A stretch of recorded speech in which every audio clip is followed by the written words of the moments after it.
Woohoo. Hey guys, welcome to today's tryout for doing my next self-portrait. Long story short, as of the coronavirus, I'm kind of confined to being locked in my house, sort of.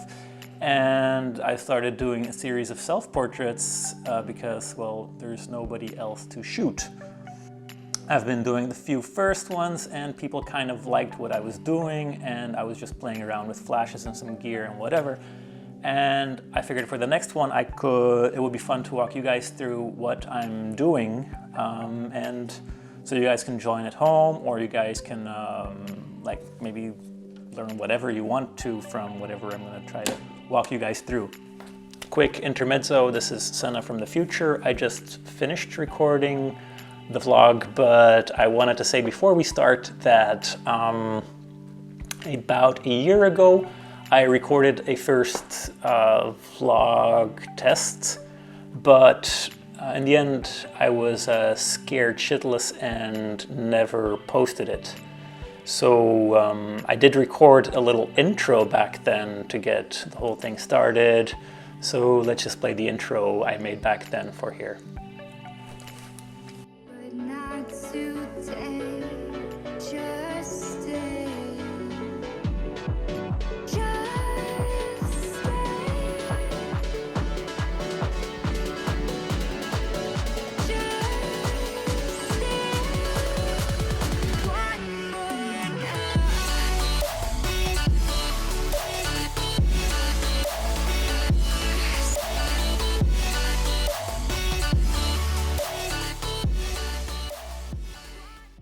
The idea I had for this portrait would be just me posing with my hat and my favorite camera, which is the Nikon FM3A.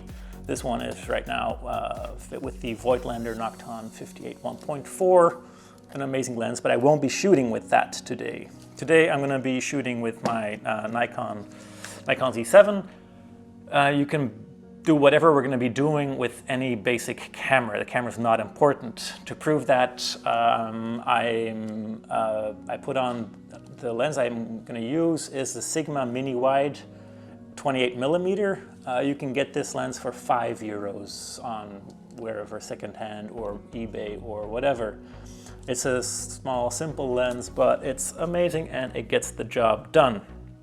So basically, you can get whatever camera that we're going to be shooting at ISO 100 or trying that anyway, so whatever camera is going to be good. So the gear doesn't have to be expensive. I'm going to be using 2 flashes, or I'm going to start out with 0 flashes, natural light, and go on to 1 flash and maybe add a second. And the flashes I'm going to be using are the Godox TT685 Nikon version, so I can fit them on the camera. And eventually we're going to be triggering them with the X1 trigger. And the other gear we're going to be using is a tripod, which I have here in a light stand over there, and maybe the Softbox, which I have right here. Okay, let's get started. The first shot we're going to do is going to be the natural light portrait. On my right side here, I have a huge window, which is going to be, which is basically an ideal lighting situation. So let's get the camera set up. So to start, I'm going to turn on the camera and let's bring you guys along to see what we're doing. So so let's dial in the settings first. We have the window light over there, and we're gonna expose for that. So I am going to start with doing put the lens on 2.8 so we can let in some of the light. Get the shutter down to, what do we need? I'm gonna keep it to ISO 100 because we can, maybe we're gonna have to bump up the ISO a bit anyways. There we go, I think that would be okay. Because we're gonna be shooting self-portraits, we're gonna dial in a timer. So I'm gonna put on a 5-second timer, and I'm going to go into the settings, go to the timers, self-timer. Self-timer delay is going to be 5 seconds, so I can go and sit down and get the shots, and I'm going to take 4 images every time Next part, we're gonna have to focus the camera to where we're sitting, which is also not easy. We're using a manual focus vintage €5 lens. So to do that, my technique would be first to see where we're gonna be sitting, kind of. I think I'm gonna be posing here. And then I can see that my face would kind of be above this line on the floor.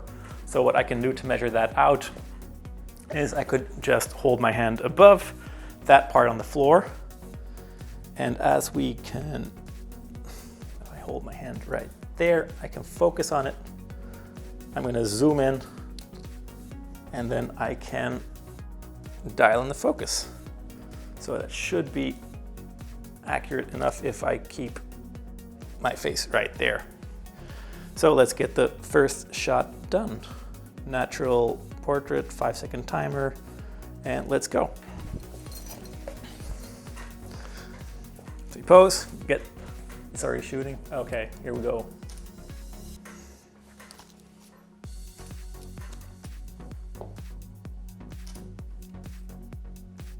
Focus looks okay. So next part is we're gonna start to add a single flash on the camera. I'm gonna turn on the flash. Let's take you guys along here. Can you guys see that? So I'm gonna take the flash, I'm gonna put it into TTL mode so I don't have to worry, and I'm going to take the exposure compensation to 0. From there, I'm gonna pop this guy on the camera right now, lock it in place. As we had the focus set before the first shot, I am going to take the aperture and dial it down to, let's say, 5.6 or so to get really sure that I'm in focus. And as we have the flash on, we don't have to worry about the lighting anymore. So we're gonna keep the ISO to 100. We're gonna take my shutter speed and put it to, let's say, 1/60th of a second. And we have the flash set. Next important part is we're gonna set the white balance to flash. There we go. It's set for taking the 5 images. And here we go. Let's grab my model, the Nikon FM3A. Sit back down and let's get the second series going. I forgot to set the aperture. Fuck. Okay, let's stop that guy from going. So I forgot to put the aperture to 5.6. Focus state lock, aperture's on 5.6, so the flash should be going off. See what we get.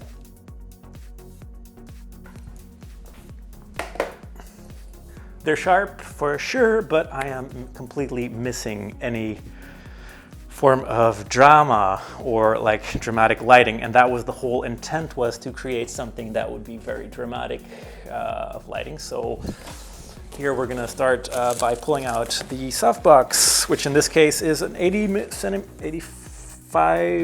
centimeter Photox Softbox. This is the easy up type.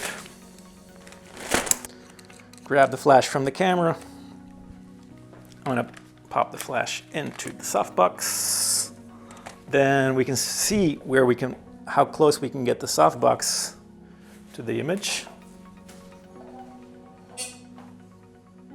which would be, so I can kind of feel that one out where we can put it. So it's right there, right out of frame. Rule always is the bigger the light, the better. As we're shooting off-camera flash, we're gonna need to put on the trigger on the camera. First try, I'm gonna guess we're gonna do a manual exposure here. To make sure I got everything even more in focus, I'm gonna put the aperture down to like around f8. Pop the flash on there. I put the shutter speed to 1/200th of a second to get it back there. Everything's nice and in focus, so I should be able to just sit down, get the camera at the right position, and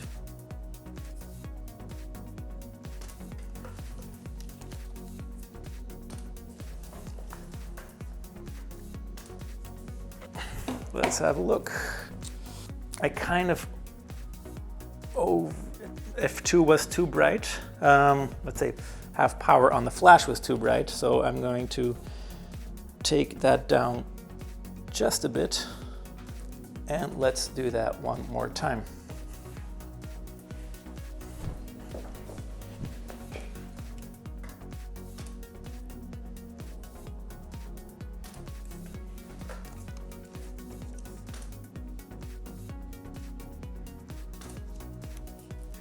So as we can see from this image, I have kind of a lot of spill on the back wall. So to lessen the spill, we can put on a grid on the softbox to kind of direct the light more to the center of the frame, like to whatever I want to be flashing on.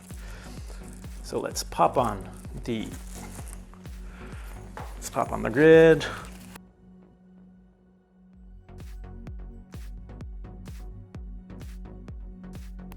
So the first image we had up till now was natural light, which was, well, whatever you can get done with natural light.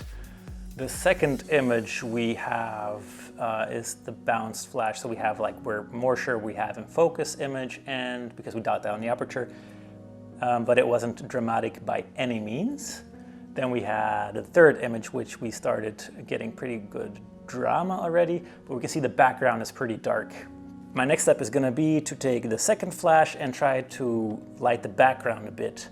As we can see, the flash with the softbox really does light my left side, and the background is pretty dark, so I can try to get this flash to lighten the right side of the background. So that's going to give more of like a chessboard, checkerboard kind of feel to it, and adds up to the contrast. So it's going to be light, dark, light, and then the background is going to be light, dark. So let's have a try for that. So I took I'm going to take the second flash and put it to group B, also manual mode. And let's try to put it somewhere behind me so it lights the background. So basically I just put it on the floor right behind me over there, and let's see what this gives. Wait, the timer. And let's see.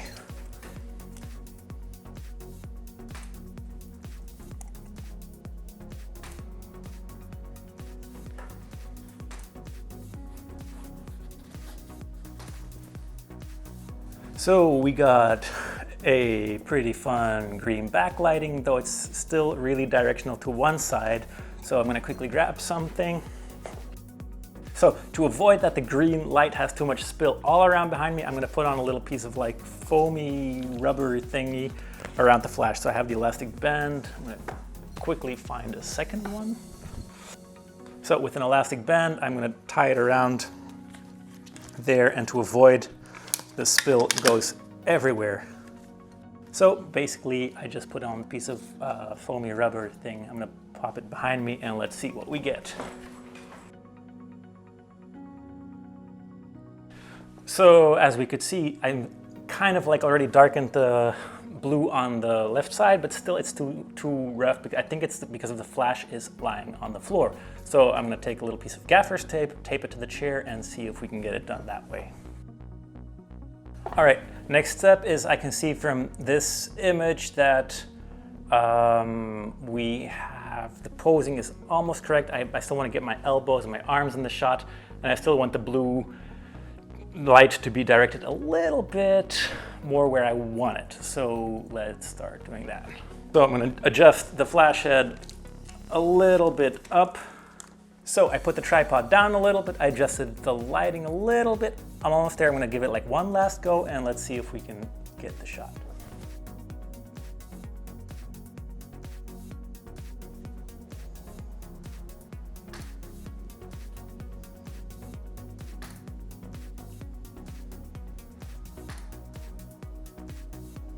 So I'm gonna stop here. I could go on for a few more minutes and get the perfect shot, but I'm pretty happy with the results I'm seeing right here. Also, for demonstrational purposes, it kind of makes stuff more clear. I hope you guys learned something from me walking you guys through a setup like this, and hope it kind of like takes away the fear of using a flash, because it's basically not so hard. Anyways, if there's any questions, link them up below. I think I'm gonna make my first YouTube post, so please like and subscribe or something. So thanks for watching. I hope to see you guys soon, and well, peace out. Bye guys. Oké, monteren dus. GoPro, stop recording.